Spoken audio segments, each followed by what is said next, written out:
পদ্মা ভাঙন থেকে চারঘাট বাঘা রক্ষায় জরুরি প্রকল্প চকরাজাপুরে কাজের শুভ উদ্বোধন।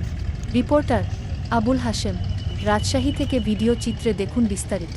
পদ্মা নদীর অব্যাহত ভাঙন থেকে রাজশাহীর চারঘাট ও বাঘা উপজেলার জনপদ রক্ষায় অবশেষে শুরু হলো জরুরি প্রতিরক্ষা কাজ। রাজশাহী বিয়োগ ৬ আসনের সংসদ সদস্য মো আবু সাইদ চাঁদের বিশেষ তৎপরতা এবং পানি সম্পদ মন্ত্রীর কাছে ডিও পত্র দেওয়ার প্রেক্ষিতে এই উদ্যোগ নেওয়া হয়েছে। আজ ১৩ জুন শনিবার বাঘা উপজেলার দুর্গম চরাঞ্চল চকরাজাপুর ইউনিয়নে নদী ভাঙন ঠেকাতে ১৮০ ফিটে বাবু এলাকায় জিআই ব্যাগ ও বালুর বস্তা ফেলার কাজের শুভ উদ্বোধন ও স্থান নির্ধারণ করা হয়। কাজটির উদ্বোধন ও পরিদর্শনের সময় উপস্থিত ছিলেন প্রবীর কুমার গোস্বামী, তত্ত্বাবধায়ক প্রকৌশলী, রাজশাহী পানি উন্নয়ন সার্কেল রাজশাহী, মোক আরিফুর রহমান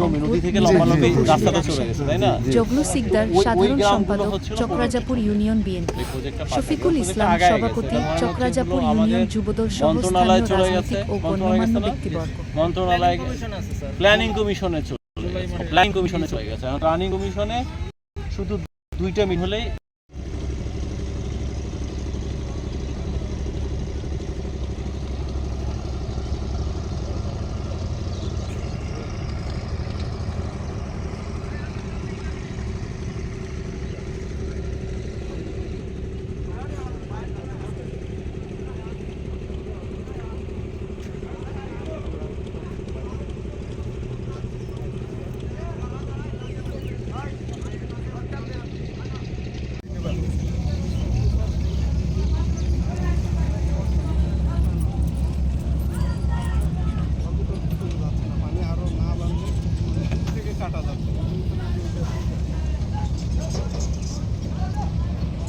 আমরা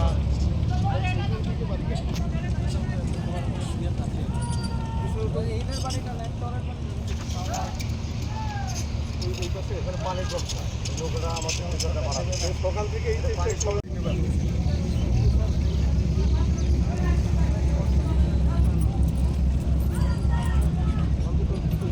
পানি আরো না বাড়লে থেকে কাটা যাচ্ছে।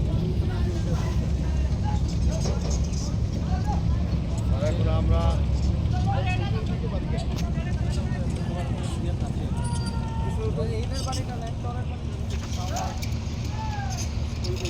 পানি সকাল থেকে